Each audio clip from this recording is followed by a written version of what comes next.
Hey fellow ServiceNow devotees, get ready to embark on a journey through the fascinating realm of ServiceNow with none other than the service docs themselves. I'm James Downs. And I'm Russ Shear. Whether you're new to ServiceNow, pre-Aspen veteran, or just a curious soul, we're here to bring you ServiceNow curiosities, exhilarating interviews, and don't forget the infamous A to Z game. But mostly, it's about the random ramblings of two middle-aged guys with a funny story to tell, right? Yeah, true. The ducks are ready, the mics are on, and we can't wait to have you join us. Let's dive in.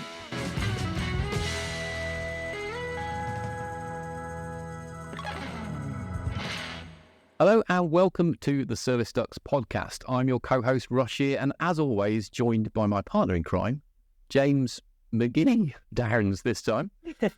In today's episode, we are joined by Certified Master Architect, freelance consultant and ServiceNow Magician, Chris Schuh, all the way from Vancouver. That's very appropriate. Welcome to the podcast, Chris. Thank you so much for having me. I'm real excited to be here. Excellent. No, it's good of you to make the time, and certainly so early as well. We didn't realise. How bad on that one. So we're going to be talking to Chris about his ServiceNow journey and perhaps how he transitioned from the magical world to another magical world of ServiceNow. We're going to be touching on things like things that Chris likes in ServiceNow, but also perhaps things that he might not like. I don't know. And of course, we have the famous alphabet challenge to finish off the day. But before we get into any of that, we can't discuss the statement, the magician of ServiceNow, without finding out what behind that title. Chris, I've got to be honest, I noticed it on your LinkedIn profile, the ServiceNow Magician, and I got really excited and thought, we've got to have this guy on. I did the first ServiceNow themed magic show at the New Rocket Party in Knowledge of this year. So back in May, New Rocket threw a party at, I think, Tau, and I did a close-up magic show for them at that party. And that was kind of the first ever real blend of magic and ServiceNow. I also, at the last day of the kickoff week for CMA in January, did a short performance as well. November 4th, let's look ahead now, of 2023, I'm going to do the first ever ServiceNow stage magic show in Vancouver, BC. Free tickets, just show up. You can hit my LinkedIn if you want information. It's family friendly, bring as many people as you want. We have a larger theater for that. But that doesn't give everybody a kind of an understanding of what we're doing. So let's open if we have time. Do we have time? Oh, we have time. Okay. All right. So let me test a bit.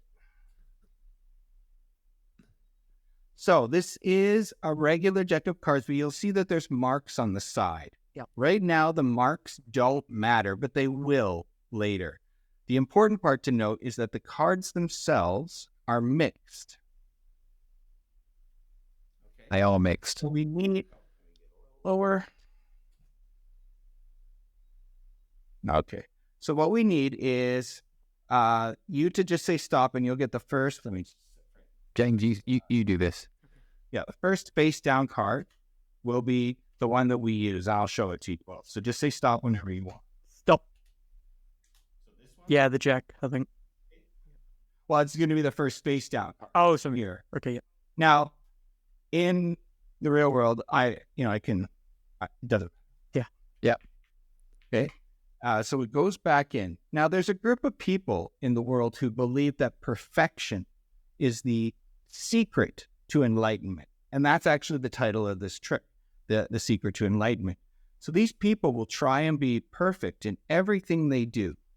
And there's only a handful of people in the world who can do this, but this is actually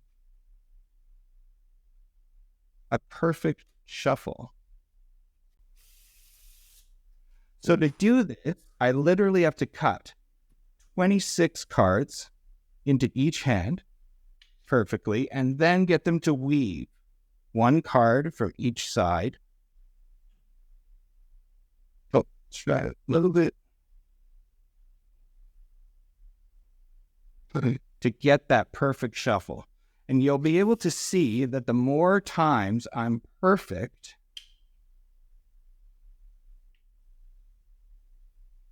the clearer the picture becomes. Yep.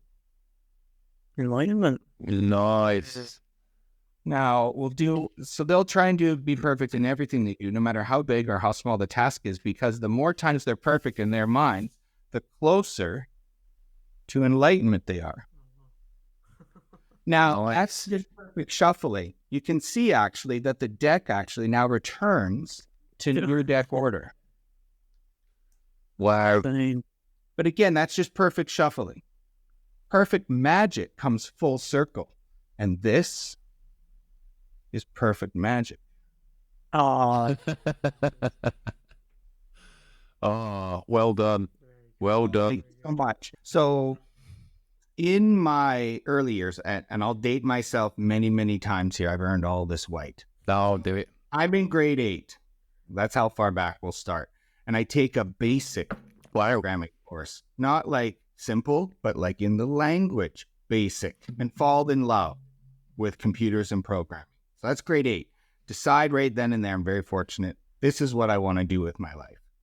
So fast forward, I graduate high school, and then I go to college for computer systems and all of that stuff and get a diploma in there. This is late 90s when you didn't need all the degrees and everything. But Yep. then I start working for what eventually becomes a .gone. So they went from .com to .gone. Yep. But that was my first real experience working in the IT industry. Then I start working in a help desk environment for Best Buy Canada. So, just like Best Buy stores in the US, there's a Canadian arm of that. And eventually moving up into one of the senior roles and leading that help desk initiative. This kind of taught me how to interact with customers, how to effectively communicate with non-technical people and things along that line. Yeah, that's interesting. Yep. I'm working in this help desk. I also was in a band, and the band was terrible. So I booked this series of shows, and we played like our first set, and then intermission. Everybody would leave, and then we would play to nobody. So they were saying, we're not going to keep these shows going if you can't keep people in. Totally fair. Yeah. So I said to my bandmates at the time, I've always wanted to do magic tricks. Let me go learn 6 tricks, and I'll do them during the intermissions. Yeah, great. Go do that. So I go to a nearby magic shop. There was one about 10 minutes from my place, and learn these 6 tricks and practice, and start doing them during the intermissions. People ended up coming eventually just for the intermission. So they see the intermission, have their drink, and then go. So the band honestly never got better, but we had a lot of fun. Yeah. That led me into magic consulting. So I actually left Best Buy and the IT world to do magic consulting for an online magic dealer. In fact, I wrote a book, and I was in training videos and, helped run some of the customer service department of that company. I really enjoyed that time. And then during that, I worked on the actual show and was performing. Eventually, I got an international gig out of India. And this was for a large stage magic show for about 1,500 people. So I went and did that show. And then Oh, wow. So I toured the world doing, I've been to China, I've been to India, of course, Panama, So all over Canada and the States, doing stage magic shows. So this isn't, it's not a hobby. It wasn't at the time. So No. This was what I was doing. Then I, the traveling lifestyle, I kind of got exhausted from that. And returned to IT and started working for one of the big 3, they call them in Canada, telcos or telecommunications, named TELUS. I started as a business analyst there, a systems analyst, I forget the exact title, but basically working in the request management space. So this is still before ServiceNow, but it's coming. Thanks for your Yeah. This is where I learned how to help, flush out business processes, map them out, document them, and then effectively guide customers through process improvements and process optimization and things like that. While working for TELUS, one of the customers that they had wanted to go from a legacy system into ServiceNow through Service Catalog. Now, I did have this developer background as well, so I was the lucky one selected from the team go learn ServiceNow, see what you can do for the request management thing, and deliver this. Yeah. So that was January of 2016, and then over the course of 8 months, I built over 460 catalog items, shared workflows, and all the UI policies and all that kind of stuff. Learned a lot, made a ton of mistakes, still learned a lot, and that was my intro into ServiceNow. And I remember the day that I called my mom and I said, like, I'm going to make a career change. Heads up, moms worry. So I said, don't worry, like this, there's something special here that I've discovered. And it was special long before I knew it existed. So then I ended up leaving TELUS to be a consultant for Ritchie Brothers, the auctioneers. So they were nearby as well. And then moved from there to a boutique consulting company, Wirefire, which later got acquired by KPMG Canada. So that's how I cut my teeth on it. And then through KPMG, I ended up branching out on my own. And, that was 2019, and here we are. Yeah. So at what point during your career, because you kind of did this kind of flip-flop then, didn't you, really? You kind of started doing it, you're developing, you're in for university, and you're all kind of nerdy stuff. And then you kind of flip-flop to kind of looking at being a magician and going across all the world and, doing all these different shows. And I've done a little bit of digging and done a few, TV interviews and things like that. A little bit. A little bit. I spent the last couple of hours just watching you, basically. James was so excited. I know. Nice. This is, well, let me my first kind of like soiree into magic, I guess, was seeing David Blaine over the Thames in London. So I used to live in the Highlands of Scotland, right? And I made actually the bus trip down, which takes really? Yeah, like 18 hours or whatever it is to come down to London, just to see David Blaine in this box. He hardly moved. He had this kind of hood over him. Nothing happened. Yep. And then I went home. I was like 15. Very cool. Yeah. But no, I've always been really interested in kind of magic, and you'd see it on TV all the time. We got obviously Darren Brown, Dynamo. Yeah. We'd see David Blaine's shows, and I think we saw one called The Masked Magician. I don't know if you remember that one, Ross. Yeah. Val Valentino, I think. Yeah, he was masked. Yeah. He was cool because he explained it afterwards. You don't have that thing of like, oh, no, did he do it? He just explained it. Yeah. But at what point in your career did you go, magician, or maybe magician's not sustainable, or could you still just kind of keep it as a hobby, or did you kind of manage both at the same time at that point? Did you just try and keep up? So while working at Best Buy, I did do the help desk work and then also was doing shows at night, but eventually it became unsustainable. So I was literally falling asleep at work. So I was doing a show the night before, and sometimes you're working when they're partying. So that's a big shift from what I was used to. So sometimes the party didn't end until 2, and then I'm the early shift at Best Buy, so be there by, I think I had to start at 4:30 for the East Coast. Yeah. So I'm an early riser from there, and eventually I just had to resign, and I had the consulting opportunity with the distributor, and that worked more with my work-life balance. If I'm honest, I started working from home in, I think, 2006. So I was a real early adopter of that. Then I did nothing but magic consulting and the shows for 3 or 4 years, and then started doing just the shows for a couple of years, and just found, it was too hard to kind of have no roots. I didn't see everybody that I liked. I didn't see my family as much as I wanted to. Yeah. I kind of pulled back from that and did it as more of almost like a side gig when I started to tell it. And then eventually I just said, I'm going to take a break. I took 3 years off. So that was kind of, I'm going to park it for a while. I kind of did everything I wanted to do. A largest show I did in India was for over 10,000 people. Wow. Shook the building when they were, watching it, which was a huge honor. And I'll always remember it. Just, there's a roller coaster of emotions you go through. Yeah, that must be quite nerve-wracking, 10,000 people. Wow. I already cut my teeth on the presentation side of things. So this has also helped me now. as we move into the CME and the ServiceNow journey. Yeah, you kind of spoiling my next question, but I'm going to go here. And then what we predicting it. Using magic to predict what. But no, I was going to ask you. So it seems like there's a lot of skills in not just the magic itself, but a lot of skills in terms of the presentation, the confidence. So and James and I talk about transferable skills, don't we?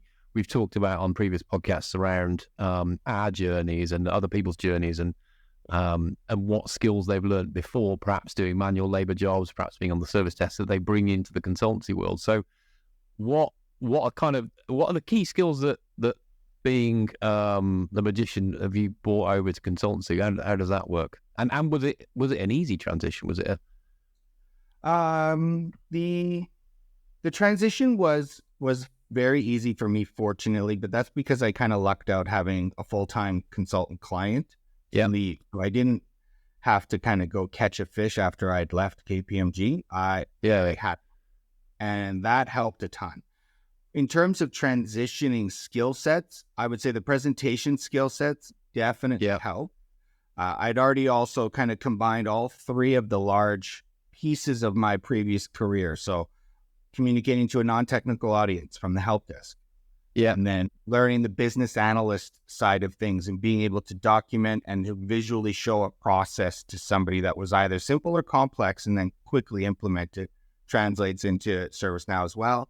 And then the presentation side from Magic has drastically helped with the CMA, but also, we work with customers every day. There's a natural presentation aspect to the role that we all have to be a part of. And it's simply practice. So one of my favorite things about both Magic and ServiceNow is that I truly believe anybody can do it. Anybody can do anything in ServiceNow because there's a space for everybody. So maybe I'm not technical, but I can learn the platform and be a great PM or a great BA. I can be a quality assurance tester, and that's, independent of any tool.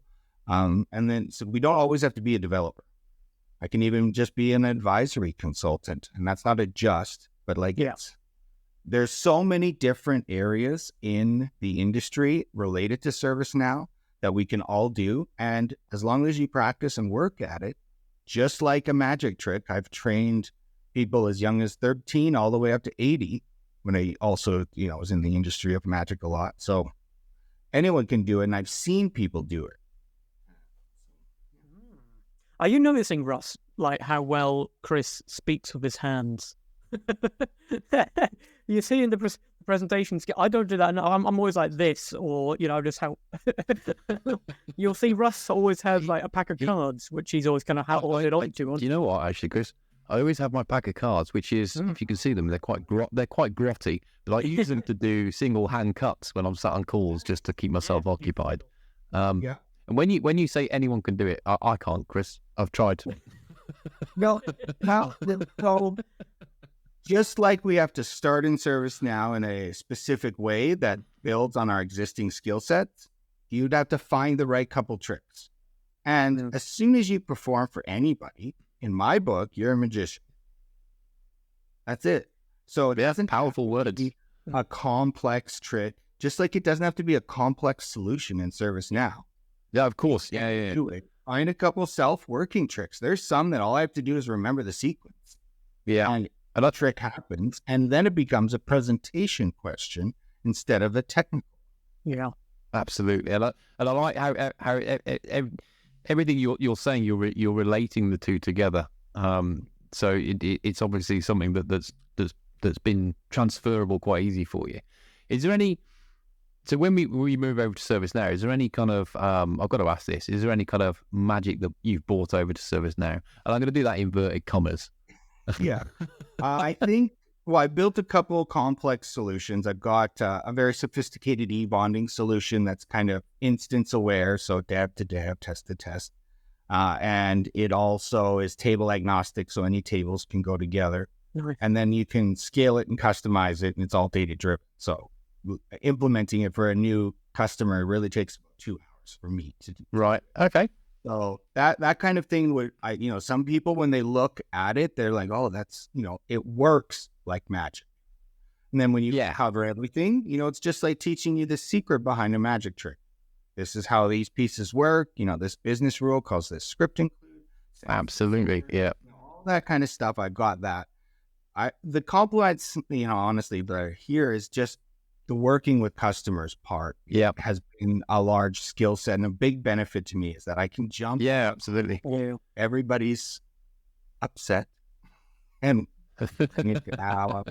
and we get down to brass tacks and start doing it. So those kind of things, people have said, you really are in ServiceNow Magician. Never even seen it. I love it. I absolutely love the title. I love it. And actually, if I think about it, James, when we do, I know you and James and I have worked together at Partners before, and when we did demos, it does appear sometimes like magic, because the look on the customer's face went, wow, you've just brought to life something that I had in my head. And there was perhaps some smoke and mirrors in the background. Let's not tell anyone. Well, a demo is not a proof of concept. But say that. But that reaction is for me, it's a massive part of why we do what we do, right? It's got to be the same when you're on stage and you're showing something to someone and they're just like, wow, look at that. It's got to be. To like the tension underneath. So let's talk about ducks. The duck is smooth on top of the water, paddling like crazy or swimming like crazy underneath. And that's really a lot of the magic experience for the performer. Just like, maybe there's somebody hacking together something for a demo, and that you're 3 minutes ahead as the developer, building a new button that they can see, or a UI action. Never happens, Chris. Never. Maybe one of my other skill sets is the transparency. I'm pretty open, tell you how it is, and just try to let you know what the impacts are and convey it in a way so that everybody can make an educated decision.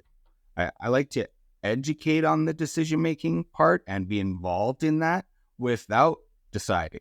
I can give you a compelling business case now through the CMA program. I'm sure, James, you remember going through and learning how to construct that and then communicate it.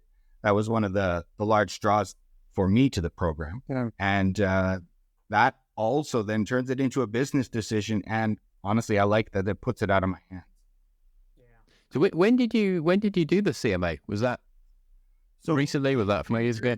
Yeah, my journey started in 2016, and until I got to the partner space at Wirefire, I didn't have any certs. So I had 3 years of experience and 2 years of experience and skills behind me, but no certifications. And don't let that dissuade anybody in their ServiceNow journey, because the certs will come when your company makes them a priority, or when you go off and get them. Those certs will come.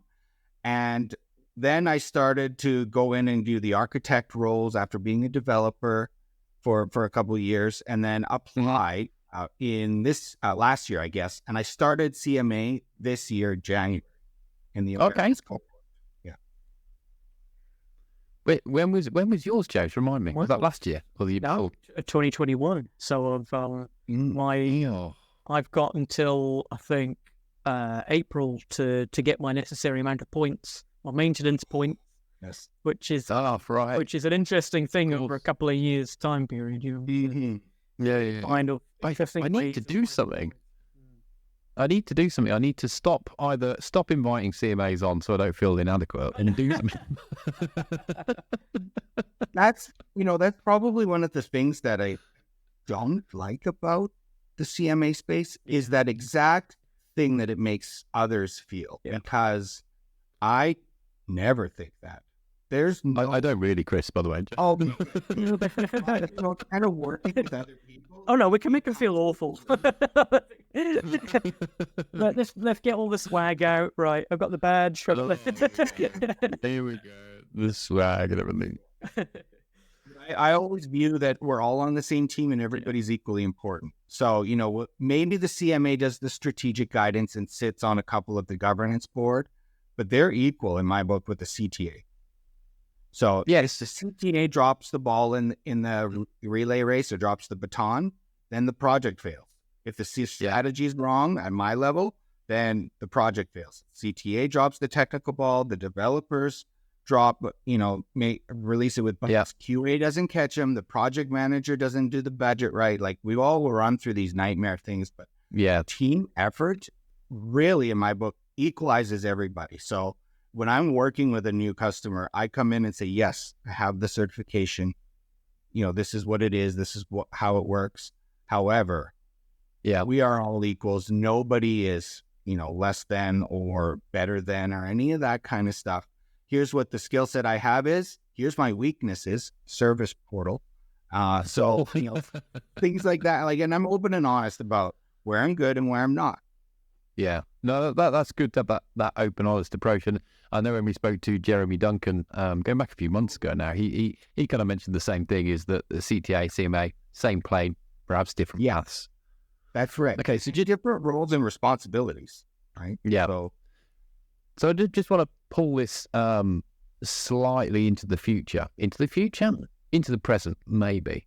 So we know ServiceNow kind of continually evolves as new features, capabilities, and what aspects of ServiceNow excite you the most? What do you see?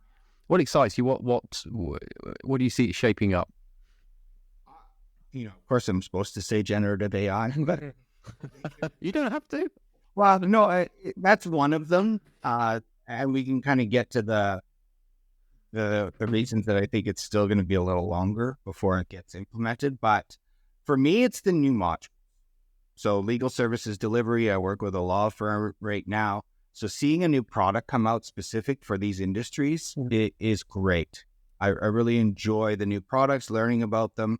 And then, if there's a certification or if I'm going to work with it, then that's kind of the path I'm going to follow. And just seeing other people say, oh, I really want to do security operations. It's not really my cup of tea. I'll do it, but, some people love it.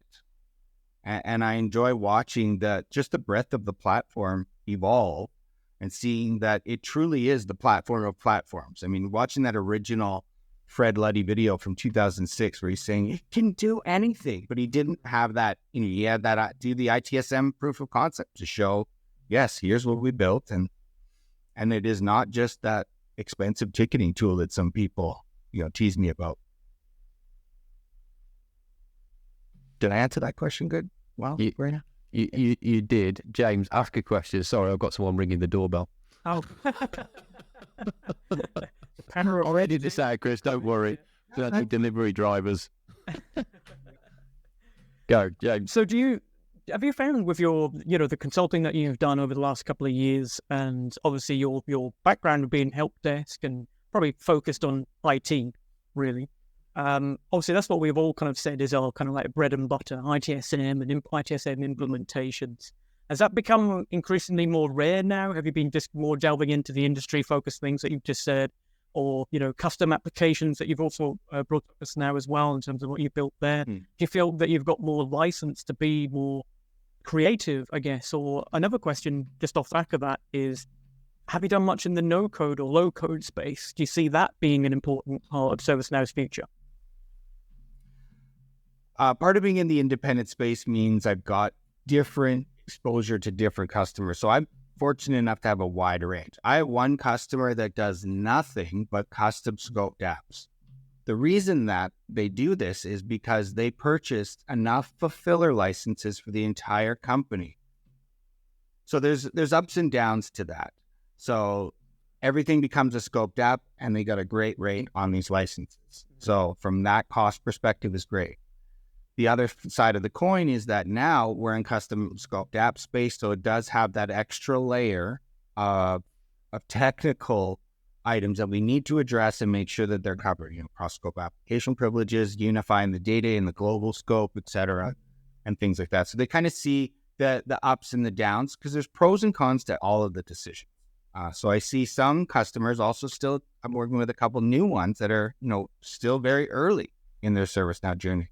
They're standing up a CMDB to support ITSM. So they don't even really understand their full ITSM processes yet because they can't track it against a CI. So I get that exposure all the way down to customers that have been with ServiceNow longer than I knew about it. So, they were like, oh, we were on Aspen. we did all this stuff. I started with Helsinki, and seeing them at their very mature level, they are running through all of their stuff. And we're now looking at training some of their citizen developers. So they're that mature, and it doesn't take 10 years to get to that maturity level, but that's just their journey. So they are now able to have people come in and do these low code things and build them there. We're establishing the governance. What does it look like? Who's got access to what? How are you going to test it? Don't delete everything.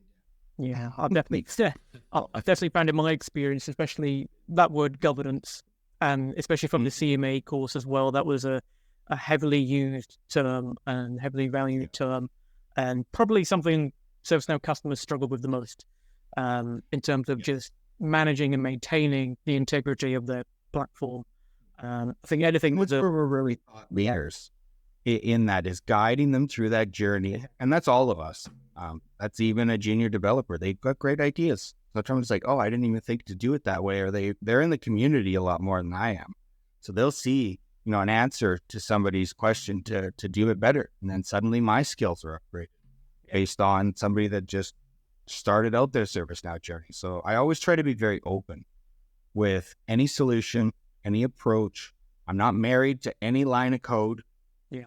So that was a hard part for me, because these are your birth, these things almost.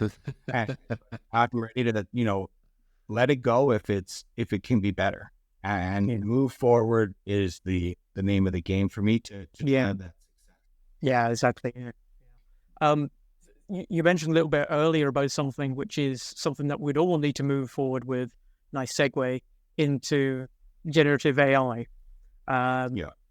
Okay, so when this was announced in when this was announced in Knowledge, and obviously there's been a few demos and webinars, interesting things come out, and there's a hype train. It's there. It's all started with ChatGPT, and obviously it's making its way into the platform. We can't stop it. How would you think that maybe from a customer and a developer's point of view, how could they most benefit from generative AI? Do you see this something that instantly all customers will get on board with? Is it something that they have to kind of sort out their, again, data governance and things? Because a bit like predictive intelligence, if you put crap in, you're going to get crap out. Right. Yeah. What's your feelings for Gen AI? I'm really excited about Gen AI, and I was really intrigued by some of the use cases. So there are plenty of worthwhile use cases. Summarizing an incident record and sticking that in a new field or an outage record, so that somebody that jumps on the call late can quickly read what the situation is, history of what's been tried, the current state quickly, will reduce your mean time to resolution. There's no way around that. Being able to automatically generate a knowledge article using generative AI to improve your knowledge base drastically with minimal effort, right? So all of those types of use, and you can use it everywhere else. So those are just a couple of the ITSM things. For CSM, even just summarizing a case and having all of that kind of stuff tracked is great. You can even have it generate your resolution notes for you automatically. That was always one that I always see people, they're tired at the end of those calls. So it's all like customer. And then somebody comes in and goes, well, how did they fix it? I've got the same issue. And they're calming again. Yeah. So having those accelerated outcomes generates the value of generative AI. If we roll back, the licensing on it, every time I click assist, cha-ching. Speak to your account. It doesn't mean that you're paying 25 cents every time. But if you're an enterprise and you have a help desk of 30 people and they're clicking it 30 times a day and generating that value, you just need to know what you're getting into so that you can budget accordingly. Absolutely. Budget issue because the value's there. ServiceNow presentations can show you the value. They can then look and say, you generated 30 incidents a day or some, whatever, and this is the value you'd get out of it. And it is per use, which is nice. So that I don't have to buy a block of, 1,000,000 integration hub transactions. I can buy 6,000 of them or whatever works for me, and then leverage that tool. And it's platform wide. So it's baked in. That helps because it applies then to any product you've got. And I'm sure we're going to see a lot of great use cases in CreatorCon next year, because that's probably going to be the hot button topic. And the language models will be large enough that we'll be able to use it maybe, hopefully at a PDI. So Yeah. Don't mention that. Yeah. It's a sore spot for James and I. But, it's interesting you say that. So I'm on the CreatorCon in London World Forum in a couple of weeks, actually, and I'm on the Gen AI kind of work stream. Well, it's the advanced developer, and they're doing Gen AI. So I'm excited to see what kind of use cases they're going to bring to the fore there. And I think over the next few months, a couple of years, really, it'd be interesting and exciting to see the journey it goes on, or they take it on, and what use cases come out of that. We spoke a bit about the exciting things in ServiceNow, the things that excite us a little bit. So the platform, is there anything in the platform that you find particularly challenging or you think can be improved? So, if given a chance, what changes or enhancement would you suggest to make the platform even better? I think, I look at a lot of the operational sides of things, especially because I do a lot of managed services consulting. So this is, managing and governing your monthly patches and your upgrades and just keeping the instance running. Think of it like taking your car in for a tune-up. If you took it in every month, you'd get the best fuel efficiency. And, maybe the first month you need new spark plugs, and maybe the second month you need new tires or things like that. From that perspective, having a little more control over patches and upgrades. And when I'm talking about that, a lot of customers come in and go, oh, I got the 90-day notice, and I'm not on their high portal or their support portal list. So they're like, oh, I got my 90-day notice 88 days ago. What can you do? Like, it's happening tomorrow, and it's prod. I see a lot of customers say, dev and test upgraded 2 weeks ago. And it's like, auto upgrade, So I know ServiceNow provides those email notifications and all that kind of stuff, and we can get on those lists, and having governance around that does help. But the flexibility around the upgrades, I think, would benefit a lot of customers from a project management perspective. I'm talking just give me an extra 2 more months of leave. Yeah. And pushing out notifications earlier, that we can do it. We try to get in front of it as much as we can. And it's still a challenge for us managing, one client of mine has over 50 managed services customers. So that's a team of people. Wow. A lot of coordination. Yeah. Okay.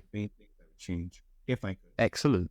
Okay. So that's kind of improved management for upgrade capability from ServiceNow. Okay. So I'm just conscious of time, but I know it's early for you, Chris. So I'm just going to ask you this last question, then we'll move on to James's silly question. But I guess this is one of advice for anyone that's listening, right? So ServiceNow, the ecosystem in ServiceNow is known for its active support community, right? We all work collaboratively together. I guess, is there any way that you've benefited from the community, and what advice would you give to anyone that's listening to that, to this, that's new into the industry, that's looking to get the most out of the community? I love the community of ServiceNow. As far as IT communities go, in my experience, it's the best. So everybody is. Yeah, I agree. The forums are fantastic. Use them, interact with them, search, talk to people, see if you can ask someone if they'll mentor you a little bit or if they'll help you. I've been known to do that. I'm not saying put my inbox, but I've been known, I'll reach out and help with you. If you're looking for a CMA application, help, guidance, or anything like that, or even just, hey, I'm struggling with this UI policy. We're all here. We're all in this together, and we're all here to help and grow and learn with the platform. So that's my guidance or my suggestion to anybody new is just dive in and start typing. Yeah. The community interact with us. You'll build your own kind of, group of people that you talk to, and you'll see other people in the community as well. Alan Andreas was in my CMA cohort, and he's like one of the top people in the community, and I see him posting all the time. That guy's energy is so high. Good for him. It's he manages to be able to somehow post while I'm sleeping, and then so seeing that was always good. There are so many people out there that are willing to help and will help. So all you need to do is take the reins and start asking the questions that you need your answers to. Yeah. Take the reins and be brave, I guess. Okay. So this now brings us to the section. And Chris, thanks for your honesty and openness around the answers. So we're now going to move to the section that I like to call James's silly question. There's a jingle that goes here, by the way. So there's a jingle. Yeah, that gets added in. I don't talk like that normally. No. So, Chris, right, Bill McDermott comes to you and asks you, right, we need a new naming convention for our ServiceNow releases from after Z, because we've run out. We've gone with cities or places. We need to come up with a new idea for a theme. So far from our guests, we've had the likes of Pokemon, or names of aeroplanes, or football teams, and space theme. If you were to come up with a brand new theme, what would that theme be? I don't need you to name them A to Z. I just the general theme. And someone tried to do that, I think, didn't they? Yeah. So given that I'm very customer focused, I would honestly say, Bill, just go back to 10.1, 10.2, because customers understand that easier. Now, I know that's not going to be the ServiceNow way. Therefore, I would say keeping in line, and I'm not embarrassed to say it took me longer than Helsinki to figure out the order. Right. Okay. Yeah. So I'm not. Yeah. It's just not random, right? So yeah. So then I would say to keeping in that theme, because everybody's socialized with it as well, and moving it to concepts. Okay. Yeah. Okay. Yeah. So Bill, we can discuss the licensing of that idea, and get into it. I saw James then look up. You were trying to think of a country that didn't have. You were. I knew you were. I knew where you were going. You're going, can I dispel this? I don't know. We create countries, can we? You'll see when we do the alphabet challenge, you'll get stuck at certain letters. I wonder if it's the same situation with... But they kind of also didn't do all cities, right? Utah. Yes. No. Yeah. No. They've got the flex. They've struggled. Yeah, there's a story behind that. I don't know what it is, but there is a story behind the Utah one. I know there is, but I don't know what it is. So that was a pointless sentence, wasn't it? Let's move on. We'll keep that in. Right, okay. So we're now going to move on to the alphabet challenge. Have you heard or seen the alphabet challenge? I've heard of it, but I've never done it. Right, okay. It's okay to say no. I am slightly disappointed. I wanted it to be world famous. I want to take this on tour. I'm going to do this to 10,000 people in India. That's my goal. All right. Okay, so we're back for another round of the alphabet challenge. So let me explain the rules. So we're going to go through the alphabet, Chris. So A all the way through to the end. And for each letter of the alphabet, you've got to come up with a ServiceNow term or phrase. So A, ACL, B, insert ServiceNow thing there, right? And it's going to be against the clock. I think our top of the leaderboard at the moment is Justin Loftus, although that episode hasn't gone out yet. Let's go back. It's someone else. It's someone else. We're going to go through, and the aim of the game is to go through as fast as you can. However, you can pass. If you pass on the letter, there's a 10-second penalty, so 10 seconds gets added to the end. there is, if you come up with something uber nerdy, and that's judged by me and James, by the way, then we give you some extra time off, so we'll take time off.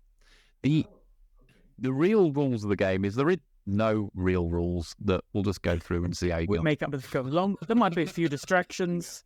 We'll try and put you off. Okay. Thank you. That's how it works. Right. So we've kind of swapped roles, people that are listening. So I'm doing the time. So if I get this wrong, it's James's fault. Okay. I'm going to count you in. You ready, Chris? Here, I'm ready. Are you ready for this? As ready as I'll be. Okay. More ready than when you played to 10,000 people? Less. Right. Okay. We're going to go in 3, 2, 1, go. Okay, so PCL. Okay. Okay. Business rule. Very good. Good start. Configuration item. Okay. Dictionary entry. Okay. Nice. E07. Who's E numbers. Where did that come from? What? And you talk enumeration? Encryption? Or encryption. Oh, there you go. Yep. Yeah. Film that one. Yep. Very good. Forms. Okay. Yep. G form. G form. Nice. Well, G from in my case. Yeah. High portal. High portal. Nice. Oh, G7. Oh, wait. I can't think of any eyes, and I've done this game many times. Integration. Oh, there you go. There you go. This is going very well. You did start the timer, right? How do you know I've got the timer? Are we like Jakarta? Can I say that? No. No, It's John Repeat. Yes. I forgot that rule. JavaScript. JavaScript. Yeah. That's fine. We'll get that plus. Okay. Would be... That's a tough one. Yeah. In my for loops, if I get 3 deep, I go to K. I do that as well. I'm giving it to you. I do that. All right. Yeah. We've got to give it. Give it. Yeah. Okay. No, little. Yeah. Okay. Managed services. Okay. That one? Oh, okay, well then. Right. All right. Jump back. That would be well, it's like I guess management tool, but no, that's not good. Not using any passes. Interesting tactic. Do you want to? You can pass. Okay, well, pass then. Yeah. Wasted a joke. Okay. I felt like you'd even. No. Still wanting to waste time. I love this. I love it.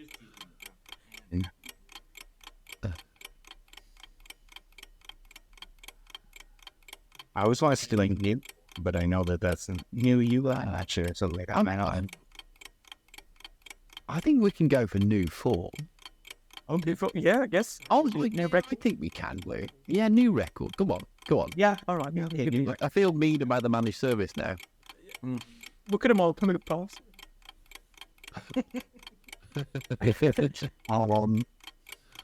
Cool. Well, only thing that's probably is OpenAI, but that's an integration. I think that's there. I think that's fine. Yeah. That's fair. Okay. Yeah. Yep. Good on time so far. Performance analytics. Yes. Yes. Q. We love PA. This would be the. I'll say that, wouldn't it? One of them. Not too Right. Not too bad. Qualys integration. Was that sorry? Qualys integration. Wallace? Yeah. Okay. Yeah. Yeah. Sick. No. I'm glad you know. Yeah. You could just name anything. Nothing great. You get a clue. Record. The record for R. Yeah. red yet. Come on. Good. Yep. Yeah, that's a common. In the bag. Script include. Script include. Yes. Yes. Yep. Bread and butter. G.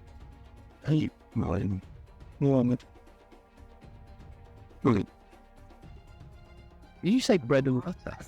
It gets harder as you go on, right? Oh, it gets worse. Yeah, it does. It's harder here. Yeah. Yep. So we'll pass on T. Pass on to. Okay. That's a T. UI action. Yep. Very good. Yeah. Vulnerability response.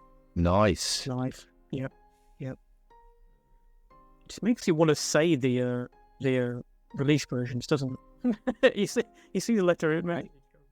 Yeah. Yeah. I will say that when James and I did this, we did awful. It was terrible. I'll pass on W. Pass on W. CW. Worries? Yeah, I can't think of anything for that one either. So pass. Start. Okay. No worries. Could have had XML. Could have had. Right, I'm gonna give you 20 seconds, 30 seconds off if you can get something for this. Well, as a CMA, I'm constantly asking, why are you asking for this? Ooh. No, I think that's too cheeky. Too cheeky. I don't. I know, but the joke, I like it. spend the time. Yeah. Yeah. Do like it actually. You're thinking about giving it, aren't you? No, I think I was. Yeah, come on. Are we having it? No, I don't know. Let's decide. no, Decide at the end. I'm giving. Okay, we're passing. Yeah. Okay. Zebu. There we go. Oh yes. Stop the clock 10 seconds ago. My phone. Right. Okay. So, James, you're better to do this bit than I am. So I'm gonna call the numbers out, right? And then you can do it. Are you ready? So, total time was 5 minutes 45. 5 minutes 45 seconds. With a total of 1, 2, 3, 4, 5 passes. However, I'm going to give 1 nerd point for encryption. So that'll cancel out 2 passes. So you got a total of 3 passes. 3 passes. Okay. Doing the sums. Doing the sums. This is where it gets tense. Don't worry, we also have music over this. Oh yes. That's it. Build up the anticipation to the result. Okay. Chris Schuh from Vancouver, ServiceNow Magician. Your time is 6 minutes 15. But what does that mean? Does that mean first, second, third? Love the suspense. This is where they lean forward. You came second in our list, so congratulations, Chris. Oh, yeah. Thank you so much for taking part on the alphabet challenge. You did really well, as you think. I think the usual sticking points, isn't it, Russ? The usual letters. Yeah, it's the usual sticking points. But thanks for humouring us in our silly game, which is just for fun. It's a lot of fun, definitely. But that if I would have looked it up. Oh, I know. No, that was James, disingenuous. James, you want to take us out? Yeah, no worries. Look, listen, thank you so much for joining us on the podcast today, Chris. It was great to hear about your journey, especially starting as magician and obviously starting the help desk like us two as well, actually. Oh, nice. In CMA program, and you shared lots of insights in terms of what you do, and I know that's be absolutely valuable for those watching and listening in. So again, thank you so much for joining on the podcast. Thank you both for having me. This has been a lot of fun. I appreciate you both giving back to the community like this and sharing your experience and your knowledge so that people can learn and grow just like you did. So really appreciate both of you. Thank you. Thank you so much. Thanks, Chris. That was really nice words. Thanks for saying that. And thanks for that trick. That's You're welcome. yeah, that's going to go away with us scratching heads for the afternoon. Thanks for that on a Friday afternoon. There's always a secret. There was a behind it. So I think about that. It's like a live play special effect. And on that note, we will go through it again. Yeah. I've been Russ. I've been James. And I'm Chris. And this is Service Duck.